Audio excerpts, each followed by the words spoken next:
pessoal, esse é o Tec na Prática, o menor podcast de tecnologia do país. Eu me chamo Igor, sou entusiasta de tecnologia e serei o seu apresentador hoje. Também estou aqui com minha colega de bancada, a Tatiane. Oi, pessoal. Eu sou a Tatiane, sou aluna do curso de Sistemas para a Internet. E hoje trouxemos como convidado o Samuel. O Samuel é desenvolvedor back-end, tá? Ele trabalha no exterior e resolveu compartilhar um pouco de conhecimento com a gente hoje, tá? Tudo bom? Bom dia. Meu nome é Samuel Frutuoso, eu sou programador há uns 6 anos, mais ou menos. Trabalho com isso. Eu estudei engenharia mecânica também, no Brasil. Sou brasileiro, sou do Rio Grande do Norte. Hoje em dia, mais ou menos pouco mais de um ano, moro em Israel. E, enfim, eu fui convidado para falar um pouco de automação. Eu já trabalhei com automação comercial, ah, trabalhei também com sistemas financeiros, questões e também outros serviços mais gerais também, um pouco de criação de sites também. Ah, embora a minha praia é mais o back-end. Back-end, back-end web, mas eu trabalhei também com sistemas também em desktop também. Hoje em dia eu prefiro trabalhar com web. Mais por uma questão de gosto pessoal mesmo. Enfim, espero poder responder algumas coisas um pouco baseado no que eu estudei, um pouco baseado na minha experiência. E claro que nem tudo aqui nem tudo aqui as coisas não são a palavra final. Existe, não pretendo que está dizendo a verdade sobre o mundo. Mas é um ponto de vista. Um ponto de vista que é bom ser analisado. Pô, bacana, Samuel. Novamente, caso eu não tenha dito, seja muito bem-vindo. A gente está aqui no espaço para conversar mesmo. A ideia é que a gente só troque uma ideia sobre algumas perguntas. E assim, eu queria primeiro saber de você, qual o impacto das novas tecnologias no mercado de trabalho? Como é que você enxerga essa mudança das tecnologias? Como é que isso tem afetado, por exemplo, na sua profissão, dos seus colegas, enfim? A questão do impacto das tecnologias novas no mercado de trabalho vai depender muito de que área de trabalho nós estamos falando. Existem áreas mais sensíveis, áreas menos sensíveis, como qualquer tipo de mudança. No caso, por exemplo, mas de toda forma, todas vão ser afetadas. É um pouco difícil às vezes dizer exatamente como cada uma vai ser, porque às vezes tem alguma coisa que a gente imagina que não vai ser afetada nada ou vai ser afetada muito pouco. E surge uma tecnologia que nós não esperamos, que acaba mudando totalmente como as coisas funcionam. Mas basicamente o que se espera de mudanças nos próximos anos, nas próximas décadas, não tanto nas próximas décadas, né? Já estamos iniciando essas mudanças agora. Uma coisa que já é muito antiga, a automação, desde a época da Revolução Industrial, na verdade, o que muda é como a gente consegue automatizar as coisas, que áreas a gente vai automatizar, a questão de acesso à informação também, isso obviamente desde os anos 90, porém o que muda agora é muito a forma, tanto como essa informação chega até nós, que já mudou na verdade, em relação à internet, telefone, essas coisas, aplicativos, aplicativos que fazem de tudo, e agora, hoje em dia, pelo menos desde os últimos 2, 3 anos, com a explosão da inteligência artificial que já existia, mas agora está acessível para mais gente. Não só a forma de como essa informação chega, mas como essa informação se transforma. Eu digo transformar, não criar, porque a IA em si ela não cria uma coisa nova de verdade. É até questionável também se o ser humano cria alguma coisa de verdade de informação, porque obviamente tudo que nós pensamos e vem de experiências e coisas que escutamos, mas ah, no inteligência artificial isso é um pouco mais claro, que ela consegue, ela tem um acesso a um banco de dados muito grande e, óbvio, a eficiência dela vai depender muito de qual acesso ela vai ter. Então também, entre aspas, a honestidade dela, se ela vai ter viés para alguma coisa, se não vai ter viés, vai ser mais um pouco mais isenta, não 100% isenta, mas um pouco mais. E também a capacidade de processamento dela. Então, hoje em dia, por exemplo, áreas que se imaginava antigamente que não seriam afetadas, que seriam afetadas muito pouco, seriam áreas de comunicação, áreas artísticas, áreas, entre aspas, mais humanas, que envolvem imagem, envolvem texto, envolvem falar, nesse tipo de coisa, apresentações. E hoje você vê, por exemplo, a, você vê não só textos como o ChatGPT e outros concorrentes também, existem vários nesse. Você vê, a Google lançou essa semana, por exemplo, agora no início do mês final do mês de maio, na verdade, agora no final do mês de maio, ela lançou não me lembro agora o nome de uma versão nova de uma IA que ela tem, de vídeo, que ela praticamente faz vídeos que se você não estiver prestando atenção, você se engana e acredita que realmente são vídeos reais. Vídeos com texto, com fala, perdão, com falas muito convincentes, falas que parecem uma pessoa se expressando. Também com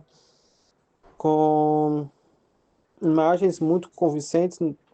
Você percebe mais ou menos que é uma pessoa, porém não tão rápido, não tão fácil assim. Futuramente, talvez daqui a um ano, talvez seja impossível ou quase impossível de distinguir. Com texto, o vídeo tem, por exemplo, o vídeo tem trilha sonora, tem tudo. E por que eu estou dizendo isso? Porque, por exemplo, uma coisa que as pessoas esperavam que jamais fosse substituída pela tecnologia, até bem pouco tempo, que é, por exemplo, um apresentador de televisão, um repórter, uma música, questões relacionadas a músicas, não só a compor, mas também a tocar, a apresentar uma música. Então, hoje em dia você consegue, se você tiver um acesso a uma boa IA, com um preço razoável você consegue. Não tão caro esse do Google, por exemplo, acho que tá mais R$ 1.000, alguma coisa por mês. Mas há outras um pouco não tão boas, mas um pouco mais baratas, a tendência é baratear. Você consegue, por exemplo, criar uma música e fazer ela tocar uma música que não existe, um poema, um texto, um livro, e fazer essa música ser apresentada com instrumento, com voz, com vídeo, com clipe, e simplesmente não existe nenhuma pessoa, não existe cantor, não existe o entrevistador, não existe os atores do filme. Você poderia fazer um filme, por exemplo, completo, sem atores. Então, essas áreas também, digo assim, também é a surpresa, entre aspas, assim, quem realmente está mais na área de IA sabe um pouco mais, porém, para o grande público é a surpresa de que essas áreas, entre aspas, humanas, elas estão sendo afetadas. Claro, não somente elas. Eu estou falando do que não se esperava. O que já se esperava, o quê? Áreas industriais, áreas de até algum tempo não se esperava tanto de programação, mas, por exemplo, de 3 anos atrás já se esperava alguma coisa assim, talvez um pouco antes. Você consegue programar códigos inteiros e sem ter sem que o programador esteja escrevendo aquilo. O próprio GitHub tem ferramentas hoje em dia que você pode contratar, acho que é o Copilot e outras. E existem AIs especializadas também. Então, o que acontece é que praticamente todas as áreas que você imagina que não são estritamente pessoais de que você precisa de um ser humano de carne e osso nesse momento estão sendo realmente profundamente automatizadas pela tecnologia. A programação, tanto não importa se é exatas, se é de humanas, se é de linguística, se é isso, se é aquilo, você consegue, por exemplo, um, um IA, a tendência a melhorar, tipo, fazer uma defesa de um fazer uma defesa de uma peça jurídica, por exemplo, ou um IA analisar um exame médico melhor do que muito mais rápido que o médico e até melhor. Ah, se eu não me engano, creio que o Catar, atualmente o Catar, ele está fazendo uma legislação específica para o país deles sobre inteligência artificial e eles estão usando inteligência artificial para ajudar a fazer essa legislação. Óbvio, não vai ser a IA que vai aprovar, mas eles usam para analisar os dados, para gerar os textos, gerar o projeto de lei e, enfim. Não sei como funciona a política no Catar, se o parlamento aprova, se o sultão é o rei que aprova, lá uma monarquia. Perdão, na verdade é Emirados Árabes Unidos. Catar é, se eu não me engano, é uma cidade lá, é um dos Emirados. Que a ideia é que é uma união de Emirados, que tem o Emir, que é como se fosse uma espécie de rei. Tem como se fosse vários reinos pequenos que formam um país só. Mas enfim. E também a questão também então, ou seja, não é só a automação da indústria e que vai afetar. Claro, isso abre coisas boas e abre coisas aparentemente não tão boas. Que as pessoas costumam ter medo inicialmente é o quê? Vão tomar meu emprego, vou ficar desempregado, daqui a pouco só as IAs vão trabalhar, ou só as máquinas vão trabalhar. Claro, eu foquei na IA, mas não é só a IA. Tipo, eu tô falando porque é a novidade do momento. Mas antes era a internet, antes era uma máquina, antes era o computador, e até você chegar à máquina a vapor e a máquina de tecelagem de 1790 e alguma coisa. Então, sempre existe geração após geração essa coisa. Desde a primeira revolução industrial lá na Inglaterra, de que criou uma tecnologia nova, essa tecnologia ela faz com que uma pessoa faça o trabalho de muitas e substitui essa profissão por outra coisa, e aumenta a produção, ou a qualidade, ou o que seja. A questão é, profissões somem, algumas profissões vão sumir, como muitos já sumiram. Muito tempo atrás existia uma profissão que era uma pessoa que acendia a luz dos postes, quando os postes eram querosene. Outras profissões são modificadas, por exemplo, o programador hoje, muitas vezes, dependendo da situação, ele vai ser obrigado a usar alguma ferramenta dessas, uma ferramenta para analisar código, para analisar um bug. Óbvio, um bom programador, eu acredito que ele não vai deixar de programar só para usar alguma ferramenta de auxílio. Como eu disse, é uma ferramenta, ela não é para substituir você, ela é para te ajudar. Mas, por exemplo, muita gente que vai trabalhar na área também de jornalismo ou jurídica, acaba usando também ferramentas para análise de texto, para busca de textos, buscas melhores do que os buscadores tradicionais, para resumos, para gente que trabalha com design gráfico, vai utilizar também para fazer melhor, para fazer edições mais rápidas, edições melhores. A nova versão do Photoshop, não sei, creio que já lançaram, não tenho certeza, não sei o número, que eu não sou da área gráfica. Mas eu tenho um amigo que ele é design gráfico. Ele me mostrou uma vez que na época eu estava. Foi faz um ano atrás mais ou menos. Estava na versão de teste ainda, na versão do Photoshop, que você acreditava um prompt. E ele utilizava a inteligência artificial para fazer uma alteração completa do cenário. Você diz, remova essa montanha, faça isso, aquilo. Coisas que para você para o design gráfico fazer na marra, como se diria, né, na mão, ia demorar muito, muito, muito, e não ia ficar tão bem, não perfeito. E, o sistema fazia em segundos. Mas da mesma forma, o fotógrafo ele não substitui o pintor. Antigamente as pessoas faziam pintura, depois foi fotógrafo. Hoje em dia você não precisa contratar um fotógrafo para tirar fotos. Todo mundo tira foto com celular. Mas ainda existe a profissão de fotógrafo. A questão é o quanto que o profissional da área ele vai se adaptar para essa nova, para ao invés de ser substituído pela tecnologia, ele usar a tecnologia para melhorar o trabalho dele. Não deixar de trabalhar e ficar usando só aquilo, como eu não vou programar, eu vou botar só o código, fazer um prompt no Copilot ou no ChatGPT, ou o que seja, e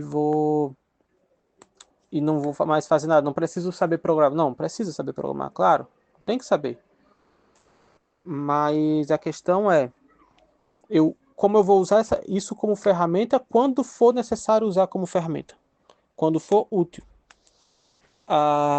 Outra coisa, claro, algumas profissões vão sumir também. Algumas coisas, como o caso do acendedor que eu falei antes, o acendedor de lâmpadas da rua, não existe mais. Hoje em dia a gente tem um sistema automático que reconhece quando está escuro e acende o poste automaticamente pela fiação elétrica.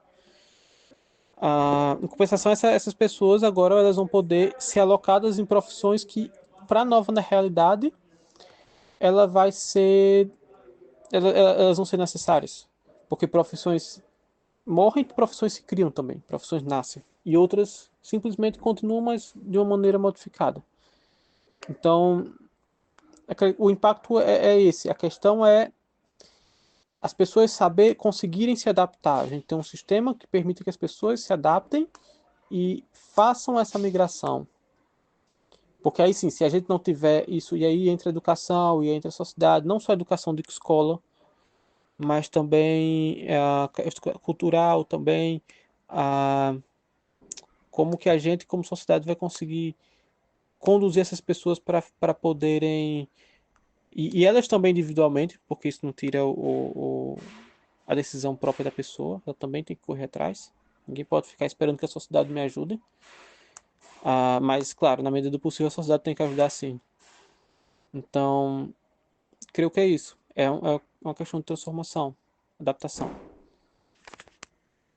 Pois é, concordo muito com isso. Acho que a gente, com o avanço das tecnologias, principalmente na área da inteligência artificial, a gente acaba que tem mudanças muito profundas em períodos de tempo muito curtos, que era o que a gente estava habituado até a década, até o início dos anos 2000, né? Mas que, assim, meio que depois do smartphone ficou aquela coisa meio estagnada, né? A gente não viu tantas novidades surgindo, mas realmente com o poder transformador que a IA está tendo na nossa sociedade, eu acredito que a gente vai mudar, vai passar por mudanças muito substanciais nos próximos anos, e por que não dizer nos próximos meses, né? Aí eu vi que na sua fala você falou muito sobre profissões distintas, né? Nesse contexto de profissões distintas, né? A gente tem juristas, nós temos contadores, nós temos programadores, nós temos profissionais de rede de computadores, médicos, administradores. Quais são as profissões que você acredita que estão em ascensão no momento? O que é que você acha que vai ser, vamos dizer assim, um hype das profissões para os próximos anos? Em relação à questão de profissões de ascensão, isso é muito difícil de responder porque exatamente quais profissões de ascensão, porque depende muito de quais tecnologias vão ser desenvolvidas. Mas no geral, tomando com base no que hoje em dia existe, não sei, o que se costuma dizer é que coisas relacionadas à interação humana, como, por exemplo, a área de enfermagem, essas áreas que envolvem pessoas, coisas que por mais que uma tecnologia possa imitar o ser humano, ela não chega, e nisso eu sou um pouco cético de que ela vai chegar algum momento a realmente substituir o ser humano em termos de interação. Ah, coisas também, obviamente, a área de tecnologia em si, por mais que na própria área a gente pode automatizar muita coisa, mas é aquela coisa, você automatiza algumas coisas e automaticamente você acaba precisando de mais coisas da área de tecnologia ainda. Então você vai precisar, não é uma coisa que você substitui o profissional e ele deixa de existir. Não, você substitui uma parte do trabalho do profissional ou melhora, como, enfim, eu acho que eu já, e o que acontece, a consequência disso é que o trabalho também ele aumenta, porque também cria uma nova demanda de trabalho, diminui para aquela função específica, vamos supor, para produzir tal vamos supor, uma tecnologia específica, eu preciso de tantos programadores, tantos profissionais de tecnologia, e agora preciso para essa atividade específica eu preciso de menos, porém agora surgem outras atividades que eu vou precisar também. Ah, claro, no ponto de vista do usuário final, diminui, porque, por exemplo, uma pessoa, uma empresa pequena, por exemplo, que precisaria de um design, que não é a mesma coisa de um programador, mas dá um exemplo. Às vezes agora, ao invés de contratar um designer, ele vai botar para uma plataforma de IA, por exemplo, da vida aí para fazer alguma coisa. Ok. Para ele vai entender como se fosse uma questão de substituição, porém, no geral, o trabalhador que sabe mexer nessas ferramentas, ela vai, ou em qualquer, eu estou usando a IA como um exemplo, mas qualquer situação ele vai conseguir substituir, vai conseguir se manter. Mas a questão é, então, na minha opinião, que assim, é muito difícil realmente de dar uma coisa certeira, mas seria coisas relacionadas a humanidades e coisas relacionadas à tecnologia e também tomada de decisão, tudo que envolve tomada de decisão. Por exemplo, por mais que um computador ele possa hoje em dia analisar uma tomografia e decidir e verificar se a pessoa tem uma doença específica, ou isso ou aquilo, ou uma ressonância, ver se a pessoa tem um câncer X ou Y, porém, ou no caso de um advogado também, no final a decisão ela é sempre humana, então coisas que envolvem tomar decisão, acredito que sim. Ah, como por exemplo, antigamente a gente existia uma profissão de calculadora, né, na época da Segunda Guerra Mundial, calculadores humanos, era gente que sabia muita matemática, e essa gente sabia muita matemática, elas faziam cálculos normais, como a gente aprende na escola, faziam integrais, derivadas, faziam multiplicação, cálculo de parábola, cálculo de física, assim. Por quê? Porque eu tenho que lançar um míssil em tal lugar, ou eu tenho que calcular, por exemplo, algo como o IBGE, por exemplo, eu tenho que ter cálculos estatísticos, então não tinha um computador para fazer isso, então você contratava várias pessoas e essas pessoas iam fazendo os cálculos. Hoje não existe essa profissão, porém o cálculo em si ele é mais computadorizado, porém toda tomada de decisão continua sendo humana, todas as escolhas de parâmetros continuam sendo humana. Sabe, toda coisa desse também. O que se vai pesquisar no caso do IBGE, por exemplo, o que não vai pesquisar, isso é humano, um ser humano que faz. Então essas áreas também elas tendem a, nesse caso, não crescer, mas permanecer muito firmes, sabe? Em termos de tudo que envolve realmente o relacionamento humano e tecnologia. Pô, bacana, bacana. A minha colega aqui tem algumas perguntas também. Eu vou passar a palavra para ela. Pensando no futuro, qual você acredita que será o papel dos profissionais de tecnologia como desenvolvedores web no contexto de uma indústria cada vez mais automatizada? Sobre a questão do papel dos profissionais de tecnologia na indústria hoje em dia, primeiramente a gente tem que lembrar que é o profissional da tecnologia que vai criar esse caminho. Então, não existe transformação da sociedade, do mercado pela tecnologia, se você não tem um agente que produz essa tecnologia. Seja, não importa se é no mais alto nível, quem trabalha com a IA que eu falei antes, ou quem trabalha, por exemplo, uma coisa que eu não mencionei, mas que está modificando muito agora, a questão dos novos processadores. Já um estudo de décadas de processamento quântico, não sei o que, ainda não chegou no mercado não, mas já tem testes muito avançados pelas grandes empresas, que vão permitir que a gente consiga usar, ter um processamento desses novos softwares. Que não adianta você ter um software extremamente avançado se o hardware não aguenta ele. Então, porque você vai ter, não adianta colocar apenas mais processadores, porque em algum momento o custo de eletricidade disso, o custo de manutenção vai ficar muito alto. Então você precisa de não mais processadores, mas processadores melhores. Então o que acontece? Também tem a questão de que alguém pode dizer, esse profissional não, mas eu não, as novas tecnologias vão substituir até os profissionais da tecnologia.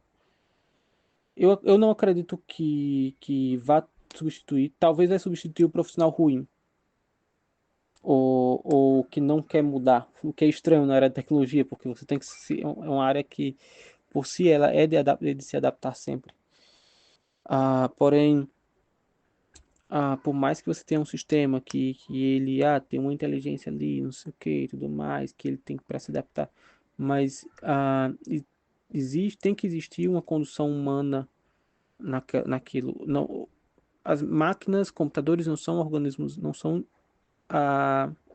entidades vivas como às vezes parece quando você conversa com o ChatGPT. Não são. Ali, basicamente, aquilo que está te respondendo é um algoritmo que envolve um grande banco de dados, um bom processamento e condições, coisas condicionais, se for isso, e Fs e elses, basicamente. É um resumo muito grosseiro, mas óbvio que o algoritmo é muito mais complexo. Porém, é basicamente uma resposta criada por um cálculo estatístico. Não é uma consciência, não é uma coisa que vai tomar decisão, especialmente em questões de decisões do que se refere à necessidade humana. Então, até mesmo para você, se você quiser, até mesmo se você quiser fazer toda uma coisa sem digitar um código, um sistema, o que seja, você tem que saber também informar aquilo que você quer. Você também tem que saber a estrutura daquilo que você quer. Porque que muitas vezes em algumas empresas, às vezes até com pessoas isso dá problema, porque às vezes a pessoa que trabalha no comercial, no que vendeu o sistema para alguém, ou que negociou, ou a direção da empresa, ou isso, tem dificuldades de informar a equipe de desenvolvimento o que é que eles precisam. E em alguns lugares acontece. Tem empresas melhores ou piores em comunicação. Então, isso é problemático. Com a máquina é mais problemático ainda. Então, eu acredito que o papel do profissional de tecnologia, independente se é um desenvolvedor web, se é um desenvolvedor desktop, mobile, se é quem está trabalhando na arquitetura dos computadores, ou quem trabalha com hardware para fazer hardwares melhores, ou criar uma linguagem de programação melhor para alguma coisa específica, que nessas áreas mais de ponta também, sistemas operacionais, etc. Em todas essas áreas, o papel é justamente isso: criar condições para que eu possa ter sistemas em diferentes áreas que possam afetar positivamente as outras áreas, as outras áreas da sociedade. Por exemplo, eu vou melhorar na medicina quando eu tiver um sistema que já existe hoje em dia, mas tipo, quando tiver sistemas melhores que vão ler uma tomografia e vão analisar e dar um pré-diagnóstico para o médico ver. E dizer, olha, isso aqui com base no banco de dados de 1 zilhão de tomografias que eu tenho, de não sei quantas doenças catalogadas, situações, etc. A tendência é ser isso aqui. Ele não vai dizer, ó, é isso. Simplesmente não vai substituir o médico, mas vai trazer para o médico os dados que ele precisa. É como antes se faria o quê? Se você precisa buscar um profissional de qualquer área, precisa buscar mais informações, ele vai buscar um buscador como o Google ou em alguns sites mais especializados da área, artigos, buscar livros, buscar isso. E antes disso, antes da internet, ele buscaria no enciclopédia. O, no caso da medicina, tem os manuais eu não me lembro agora o nome, mas tem os manuais de diagnóstico de doenças, etc. A psicologia também tem isso. Enfim, e o que ele vai fazer, simplesmente a tecnologia vai fazer o seguinte, para essa área ele vai dizer o seguinte, olha, eu vou conseguir fazer isso que você já fazia, essa pesquisa, e vou conseguir fazer com que você consiga fazer ela com milhares ou milhões de dados. E eu te trago para você aquilo que é relevante e você analisa e diz o que você quer. E diz o que você acredita que é. E aí o médico vai ver, vai ter essa capacidade de aumentar seu trabalho, aumentar seu sucesso de trabalho. Mesma coisa, para a área financeira, ele vai ter mais acesso a imaginar um investidor, de simulações e isso e aquilo, engenharia, simular diversas coisas que podem acontecer com a máquina, ou com a construção, ou com a linha de produção, ou mesmo numa linha de produção já ativa, por exemplo, fazer com que essa linha de produção ela consiga identificar a qualidade de produtos, se o produto foi bem fabricado, enfim, o resumo, em resumo, tudo isso só vai acontecer partindo do profissional da tecnologia. A partir dele, você vai conseguir afetar as outras áreas e também afetar a própria área dele, porque ele pode fazer ferramentas para ajudar ele mesmo. Como, por exemplo, ferramentas melhores para analisar o código dele e verificar, e fazer testes melhores e buscar possíveis bugs e buscar possíveis correções com base, como eu citei antes o Copilot, por exemplo. O que é que ele faz? Ele analisa os códigos que as pessoas põem no GitHub, que é o maior repositório, creio que talvez o maior repositório de códigos do mundo. E a partir disso ele aprende mais ou menos como se programa e ele sugere algumas coisas. Então, isso é uma coisa também que ajuda. Mas sempre lembrando, a ferramenta é como um martelo, que é uma ferramenta. Ele é uma extensão do meu braço. O martelo, ele não é um membro novo no meu corpo, ele não substitui o meu braço, mas sim ele alarga o meu braço, ele dá ao meu braço uma força que naturalmente ele não teria, uma habilidade que naturalmente ele não teria. Então, é basicamente isso. Considerando o ritmo acelerado da automação industrial, quais são as habilidades técnicas que você acredita que se tornarão mais cruciais para os profissionais de tecnologia nos próximos 5 a 10 anos? A questão das habilidades que se tornam cruciais para profissionais. Primeiramente, a base de tudo, a educação básica de tudo, que infelizmente o Brasil, por exemplo, alguns países, o Brasil é um deles, mas enfim, não apenas o Brasil. A gente acha que tem um problema sobre o Brasil, mas muitos países têm isso, que é a questão da educação de lógica, por exemplo. Entender. Não exatamente a lógica de isso e aquilo, não sei o que, a lógica booleana, não estou falando disso. A lógica básica mesmo, lógica que se aprende também em linguagem, em português mesmo, em filosofia, em redação, em coisas. De você conseguir fazer um passo a passo de um pressuposto, e esse pressuposto você chegar a uma conclusão. Sabe, tipo, muita gente, por exemplo, confunde o porque o céu é azul, o céu é azul, o mar é azul, o mar tem água, logo o céu ele é feito de água. não é um oceano acima da gente, mas a, parece um exemplo bom, mas as pessoas confundem muito, confundem causa com efeito, confundem isso. E até coisas assim cotidiano, mas são essas coisas de cotidiano que elas meio que treinam a gente também para fazer uma boa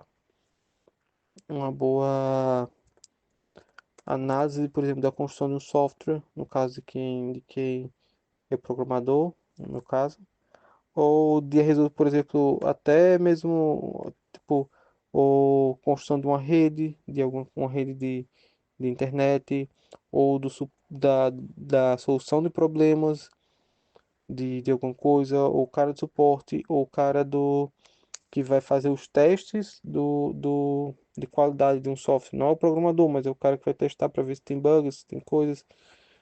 Ah, enfim, toda essa área, todas são coisas que você tem que pensar muito em causa e em efeito, não confundir causas com efeitos, não confundir, ah, não generalizar coisas demais, saber quando generalizar. E sim, outra coisa, outra habilidade, isso se aprende tanto não só em lógica de programação, como também, em filosofia. Infelizmente hoje em dia no Brasil, pelo menos filosofia é mais história da filosofia do que filosofia em si, mas metodologia científica, lógica, ah, matemática também. No caso, a matemática eu acho ela muito importante para o programa, pro professor da tecnologia, em geral, porque apesar de que você não vai estar fazendo cálculo o tempo todo, talvez você faça poucos cálculos, mas ele treina seu cérebro. Então não quer dizer que a pessoa tem que ser um expert em matemática, mas é bom ela estudar um pouco de matemática pela lógica, como por exemplo uma pessoa que luta boxe, por exemplo. Ele vai para academia, ele vai levantar peso, ele vai fazer abdominal, ele vai fazer flexão. Porque na hora da luta ele vai fazer uma flexão? Não, não vai. Na hora da luta ele não vai fazer não vai pegar um peso e ficar levantando ele. Não, mas isso vai dar força para ele para na hora da luta ele conseguir fazer o que ele tem que fazer. A, a lógica e a matemática são um pouco assim. E não só na área de tecnologia, isso também vale para muitas áreas, para todo tipo de área. Ah, todo tipo de área que lida com conhecimento. Você tem que saber isso aí. Você tem que ter uma base boa nisso. Ah, acredito que o principal seria isso aí, mas também aprender a pesquisar, aprender a aprender, na verdade.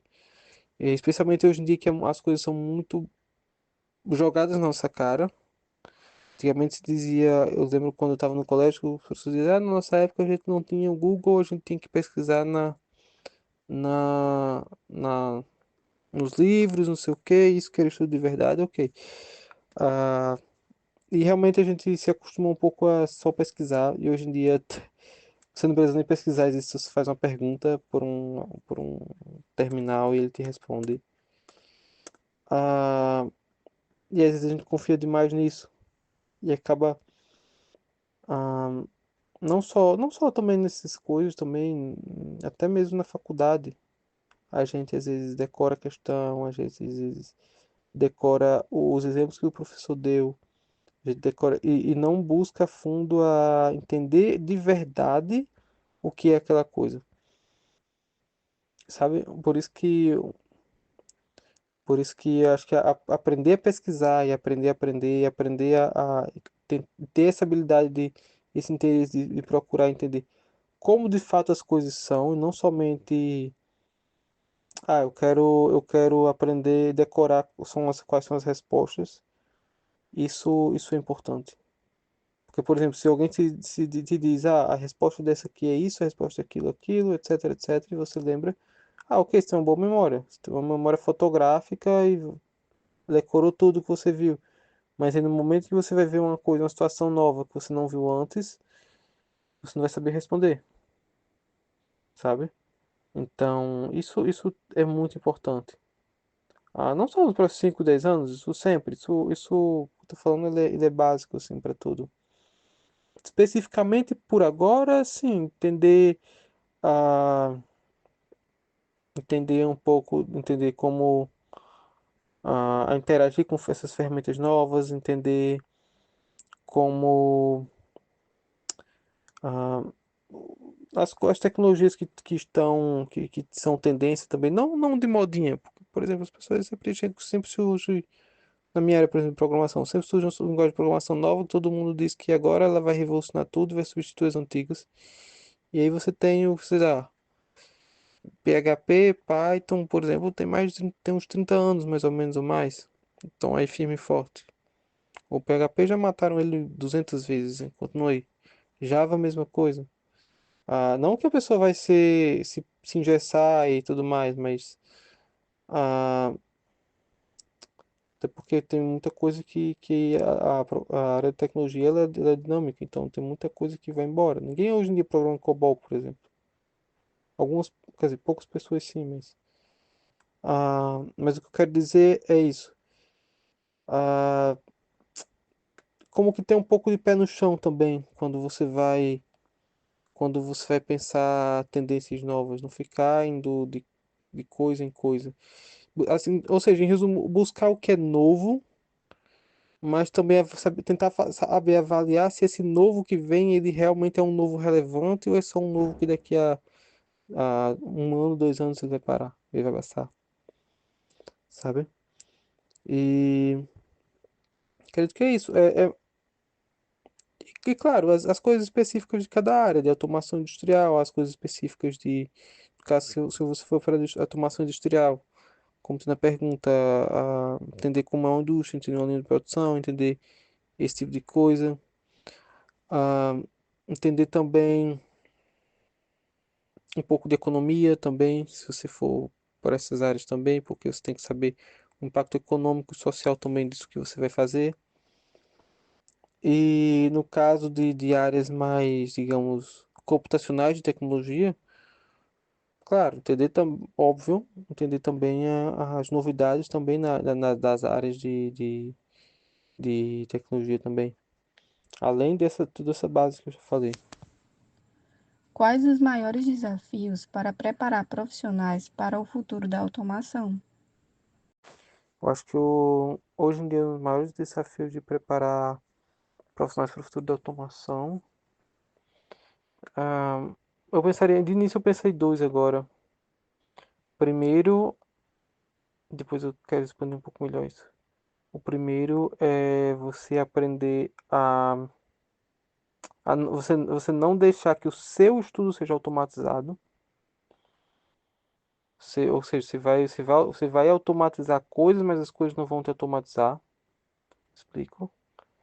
E a segundo, que eu acredito principal, é você entender sim o impacto social que essa sua automação faz, mas também sem que isso te paralise. Tentar explicar um pouquinho dos dois melhor. A primeira questão, tipo, não deixar que a sua automatização te automatize, porque, por exemplo, ok, eu trabalho, eu trabalho com tecnologia, eu posso usar as ferramentas de automação, eu posso usar coisas que fazem pesquisas por mim, que fazem códigos por mim, que fazem testes por mim, que fazem textos por mim, etc. Porém, eu não posso deixar com que isso seja o meu trabalho. Ele não pode fazer o trabalho por mim, ele tem que me ajudar o meu trabalho. Ou que isso toma a decisão por mim. A tomada de decisão tem que ser sempre humana. Sempre, sempre, sempre. Não, eu não vejo como capaz ou responsável que eu deixo uma tomada de decisão de alguma coisa do trabalho de uma pessoa, ou de uma empresa, de uma indústria, o que seja, sendo feita por uma máquina. Porque, primeiro que a máquina ela não tem princípio de responsabilidade, ela faz o que foi programado para ela. E segundo que a máquina também tem o viés de quem programou ela. Entende? Então, se você, ou de quem treinou ela. Então, se você deixa tudo na automação, primeiro que você se torna inútil, porque tem que se pensar também nisso, porque que alguém vai te contratar se você é simplesmente substituível por uma máquina. Então, não faz sentido que você esteja nesse posto, primeiro. Então, você tem que defender sua sobrevivência profissional também. O segundo é, como é que eu posso dizer? Se você não pode, uma máquina, você não pode entregar toda a responsabilidade, todo o controle das tomadas de decisões para as pessoas que programaram essa máquina. No caso de automação, de automação no sentido de conhecimento, porque eles colocam os vieses que eles quiserem. Então, ele vai colocar o viés que ele quiser. Tipo, então, eu posso, por exemplo, botar, por exemplo, um prompt, tipo um ChatGPT da vida aí, que ele seja, por exemplo, que tem a minha ideologia política, ou que ele programe de uma maneira específica X que eu quero, ou que ele tenha tendência para buscar soluções de tal maneira, ou alguma coisa em relação ao país também, enfim, o que você quiser imaginar. A questão do treinamento também, ele pode ter um viés vindo do próprio treinamento dele, e aí esse viés é muito complicado de se tirar, que associações que a pessoa que fez treinou. Vou dar um exemplo, pode acontecer, por exemplo, poderia acontecer, imagina você treinar uma máquina para tentar prever quando acontece crimes, para onde é mais provável acontecer crimes, para que a polícia passe mais por lá. E aí você treina ela com alguns dados que você tem, que existem, e a máquina chega à conclusão de que bairros mais pobres e pessoas negras, elas são mais prováveis que elas cometam crimes. Então vai mandar a polícia mais lá. Resultado que você vai gerar uma conta discriminatória que simplesmente isso vai se reforçar, porque se a polícia vai mais lá, do que vai acontecer que assim, crimes acontecem em todo lugar. Então, ela vai encontrar mais coisas nesse lugar, vai acabar ignorando coisas que estão fora desse lugar. E ao final você vai acabar chegando à brilhante conclusão de que realmente pessoas negras são mais violentas, cometem mais crimes e que lugares pobres são mais complicados, e, enfim. E que, ok, você pode discutir se isso tem uma base ou não em relação a social, etc. E aí está o seu papel de ser humano, discutir se isso tem uma base social ou não e por que isso tem uma base social. Então, toda essa questão é você a, não tirar o seu poder de decisão e não colocar ele na mão de uma máquina. Mas isso pode ser para qualquer coisa, sabe? Pode ser para automação física também. Você não, vamos supor, você não colocar, achou uma coisa, vamos supor, uma coisa brilhante. Ah, você vai colocar uma loja que seja totalmente, como a Apple às vezes tenta fazer isso, totalmente automática, sem funcionários, etc. Uau, que legal. Mas o que? Primeiro, qual é a questão? Tipo, o público que eu estou atendendo, ele está preparado para isso? Ele vai saber usar? Não vai saber usar? Isso vai. Ou algumas pessoas vão usar de má fé por causa da questão, certas, entre aspas, ingenuidade da máquina? Ah, então, isso tem que você estar preparado para isso. E outra coisa, claro, que eu falei antes, entender a questão do social nisso também, mas sem deixar isso separado. Por exemplo, se, se eu tenho que, por exemplo, entender que existe uma necessidade social, existe uma necessidade tecnológica que também é social, que a tecnologia deve atender a sociedade, atender o ser humano. Então, por exemplo, se eu consigo, por exemplo, até automatizar, vamos supor, uma loja dessas, tem uma loja dessas automática que não precisa de vendedor. Ok, por um lado, eu não vou ter vendedores, então vai ter menos trabalho para os vendedores. Por outro lado, eu vou ter, pode ser que eu tenha, por exemplo, outros trabalhos para pessoas que trabalham com esse tipo de maquinário também. Que aí vai outra questão de substituição de mão de obra. Eu vou substituir uma mão de obra por outra, e aí e aí tem como a gente vai, como sociedade, vai fazer essa substituição. Não necessariamente o profissional que faz isso, ele é o responsável para isso. Provavelmente não, mas tem que se entender, sabe? E alguns casos que é mais dispensável, como por exemplo, pegar um caso clássico que eu mencionei em outra resposta. Ah, eu não vou. Será que eu vou ser contra colocar luz elétrica nos postes porque vai tirar o emprego do cara que ele liga os postes toda noite, os postos a gás? Não, não posso fazer isso. Hoje é normal pra gente, na época talvez não tenha sido tão normal, mas hoje é normal. Então, ou das pessoas que fazem cálculo, então não vou deixar usar ah, uma, não vou usar um computador, porque eu vou tirar o emprego da calculadora humana, das pessoas que trabalham fazendo cálculo. Não, simplesmente essas pessoas vão ser realocadas para outras coisas e eu vou aumentar a minha capacidade na sociedade como em geral de produção, de trabalho. Aí tende a baratear a coisa, etc, etc, etc.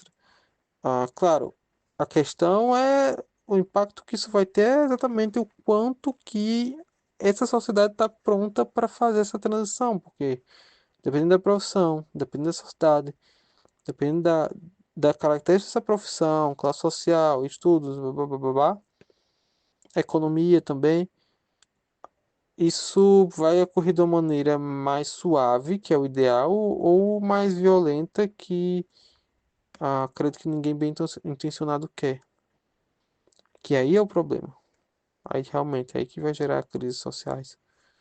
Então, mas é isso, você também não pode pegar esse aí e fazer como os ludistas no século XVIII, sei lá, XIX, que eles quebravam as máquinas da primeira revolução industrial porque eles diziam que a máquina ia roubar o emprego das pessoas e daqui a pouco ninguém ia ter trabalho de nada e não sei o quê. Ah, e hoje em dia a gente vê que isso é uma loucura, mas de certa forma a gente faz um pouco disso também. Como entender, por exemplo, no Brasil que é proibido você ter autoatendimento em posto de gasolina, coisa que a maioria dos países é normal. Muitos países, na verdade. Não vou dizer a maioria não, porque eu não conheço a maioria. Ah, enfim, é aquela coisa, tudo que envolve sociedade nunca tá escrito em pedra, não tem como você dizer qualquer um que vai dizer, uma resposta, isso aqui é a resposta e para todas as situações e para tudo isso aqui tem que automatizar tudo e acabou, ou não pode nada e ok, porque vai tirar o emprego. Esses dois extremos não se deve evitar. A gente tem que evitar porque a, a sociedade não é feita por leis rígidas. A gente tem que entender que existem tendências, existem essas coisas, mas no final a gente vai ter que analisar caso a caso e tomar uma decisão. Uma decisão coletiva, no caso. Não é uma pessoa específica que vai tirar. Tomar mais. Cada um tomando suas pequenas decisões vai acabar tomando uma decisão geral. Então, você tem que considerar isso aí também, sabe? E claro, entender. Poxa, se você faz um trabalho, é uma coisa que é muito repetitiva, que é muito padronizada. Então, é muito possível que o seu trabalho depois seja substituído por uma máquina. Então, o que você tem que fazer? Primeiro, tenta adicionar alguma coisa mais, digamos, humana nesse seu trabalho. Coisa que é uma coisa que a máquina não vai fazer. Ou você mesmo tenta automatizar ele.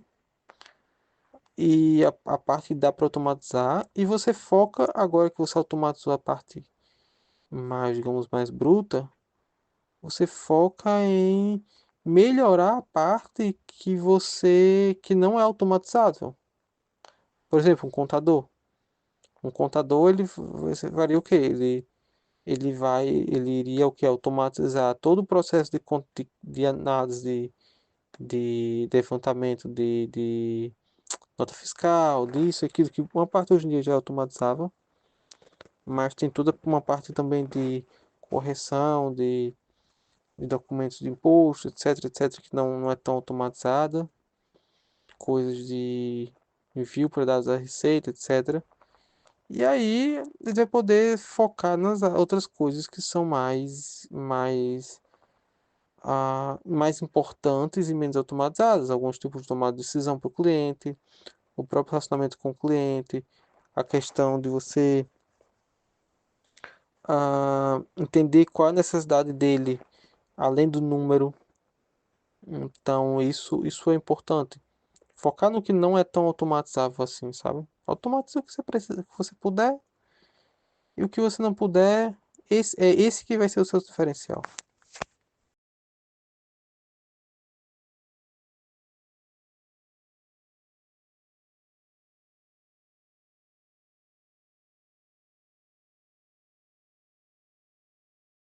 Então, galera, a conversa tá muito boa. O Samuel tá trazendo perspectivas muito interessantes sobre o mercado. Ele está inserido no mercado há um tempo, está no exterior.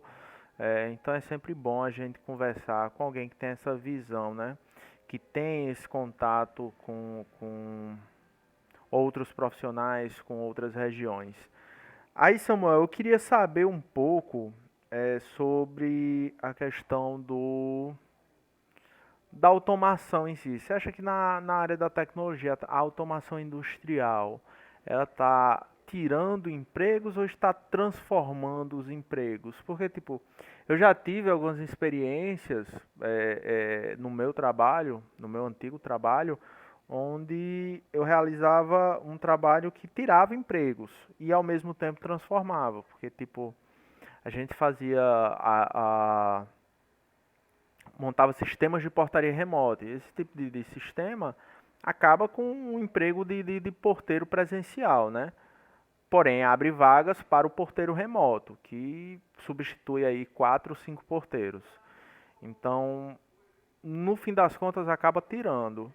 E assim, com a tendência dos sistemas autônomos, a tendência é que o porteiro remoto também suma. Então, assim, eu sou suspeito a falar, eu tenho uma opinião já bem formada sobre isso, mas eu queria saber de você, o que é que você acha?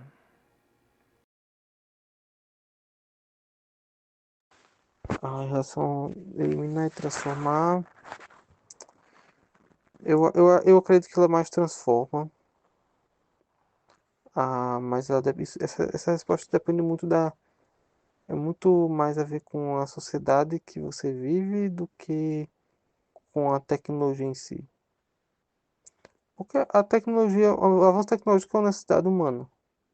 A gente quer fazer as coisas mais rápido, com mais qualidade, com menos esforço. E para isso a gente usa tecnologia. Para isso que as pessoas criaram a máquina de tear, por exemplo, no 300 anos atrás, eu acho, porque elas queriam fazer roupas que fossem mais rápidas de fazer, mais baratas de fazer, mais padronizadas. E isso fez com que muita gente pobre na Europa e no mundo, primeiro na Europa e depois no resto do mundo, pudesse ter roupas de algodão. E mais roupas. Antigamente as pessoas tinham uma roupa só, duas roupas. A maioria da população. As pessoas, tipo, no máximo lavava uma roupa no final de semana e usava outra se tivesse duas. Então, em grande parte, essa mudança foi por causa do barato que a automação, a industrialização, ela barateou as coisas, sabe? Então,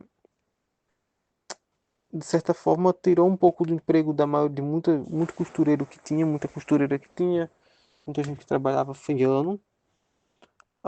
Por outro lado, criou empregos também para os operários.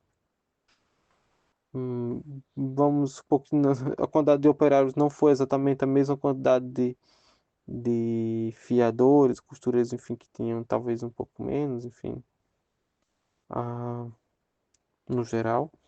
Mas aqueles que não conseguissem ser alocados, obviamente teriam que ir para outras áreas também. Mesma coisa na agricultura. Agricultura, até 200 anos atrás, uns 90% da população, ela era, ela trabalhava na agricultura. Hoje em dia a gente tem uns 2%. É muito pouco.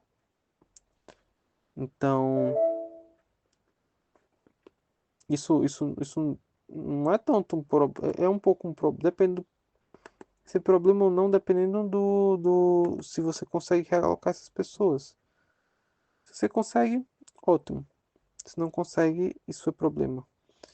E se você não consegue, aí isso vai, inclusive, dificultar seu próprio processo de automação, porque você não tem mercado para consumir, você não tem pessoas especializadas para trabalhar com aquela automação, ou não tem o suficiente, você não tem uma série de coisas que uma sociedade moderna, automatizada, tecnológica para funcionar, ela precisa que, que exista um certo nível de desenvolvimento também na geral, sabe?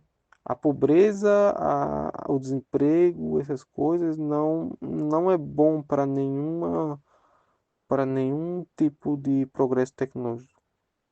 Pode ser bom para uma pessoa, para uma minoria, etc. Mas no geral, para o progresso tecnológico, isso é terrível. Entendi. Muito bom. Samuel, eu queria agradecer sua presença aqui hoje, tá? Queria agradecer a Tatiane também por estar comigo nesse projeto. Esse foi o Tec na Prática, o nosso podcast, o menor podcast no Brasil. Esse é nosso episódio piloto. Espero que vocês tenham gostado e que de alguma forma a gente tenha agregado conhecimento na vida dos nossos pouquíssimos ouvintes, pois nós somos o menor podcast do Brasil. Sem mais delongas, tchau, tchau e até a próxima.